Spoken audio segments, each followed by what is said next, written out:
Hey everybody, Happy New Year's! Happy 2026. Well, I wish I could fully say it was happy because the year started off with the Trump administration going into more aggressive military intervention in Latin America, starting with Venezuela. So the Trump administration has decided to go neocon and interventionist in Latin America. And even though, Trump used to campaign on no more wars, no more foreign interventions, and that's completely gone out the window. But I want to go into, who is one of the people most responsible for really pushing this kind of hostile, active, just regime change attitude in Latin America. And that person is the Secretary of State, Marco Rubio. And this video is going to be about Marco Rubio and his agenda in Latin America and his background.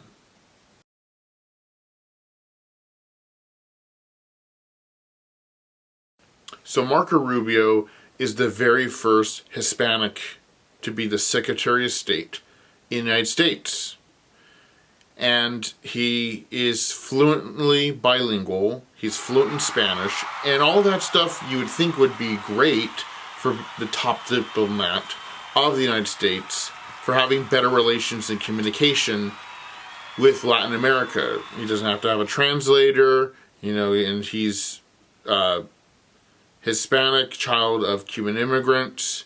But Rubio really isn't that interested in diplomacy. What he's interested in is forced regime change and trying to strong-arm Latin America and going and treating the governments he doesn't like ideologically hostile.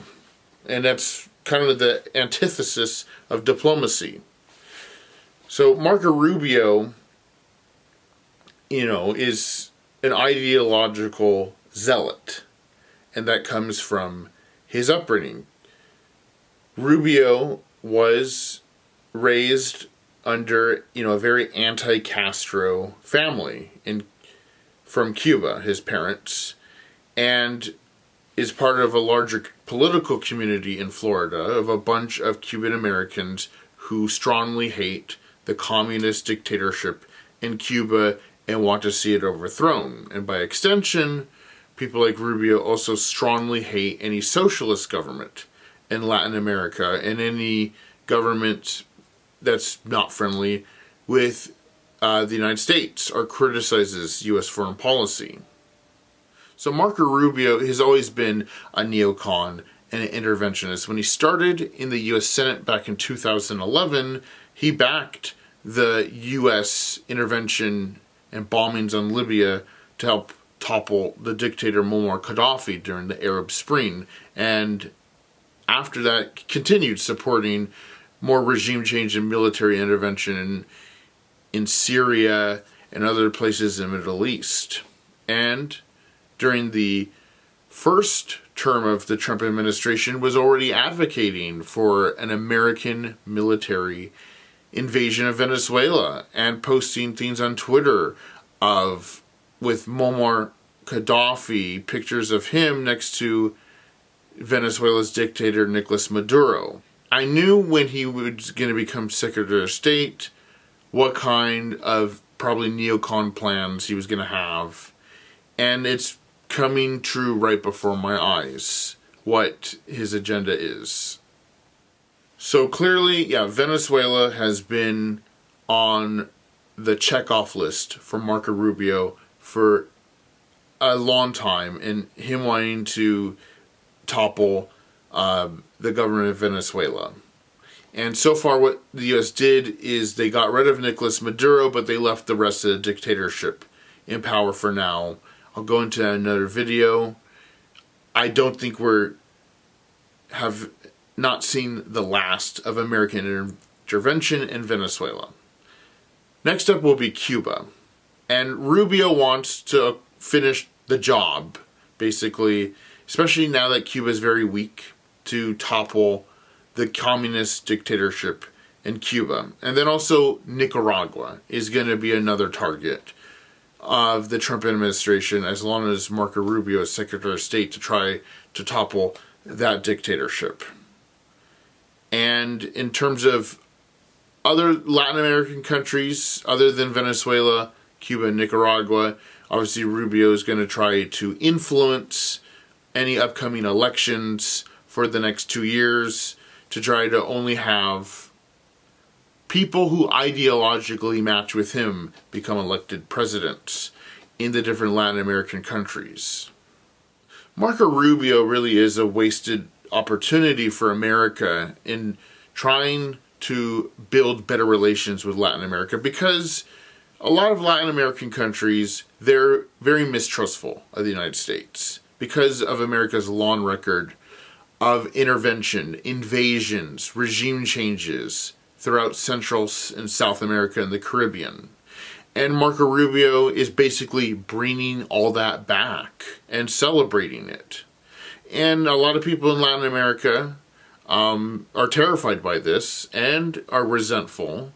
And Marco Rubio looks like a traitor to the Hispanic people, because basically he's, part of the U.S. imperial machine and wanting to, make Latin America subservient and slave-like to the United States. The United States wants to treat Latin American countries like it owns them, like they're colonies, but then doesn't want the people of those countries to immigrate to the United States. It is a bizarre paradox. It is a huge contradiction, and Rubio is a contradiction. So I'm going to be making separate videos talking about going in deeper into what America's probably next plans are in Venezuela, and what the United States might probably do with Cuba and possibly Nicaragua. And also, I'm going to close the video talking about how, neoconservatism didn't die. In 2016, Trump rebuked neoconservatism, but he brought a lot of neocons in his administration in the first term. And once again, in Trump's second time as president, he's got people like Mike Waltz, another neocon, along with Marco Rubio, and he's still hanging around Senator Lindsey Graham, who's one of the biggest cheerleaders of war in the Republican Party. Neoconservatism is not dead. It didn't go away. And anyone, who thought, that Trump was going to put an end to that stuff is now being disappointed and seeing it. And then some of the Trump base, I guess, are deciding suddenly they like war again, which is bizarre. So I guess, we're going to be seeing return of just American intervention in Latin America.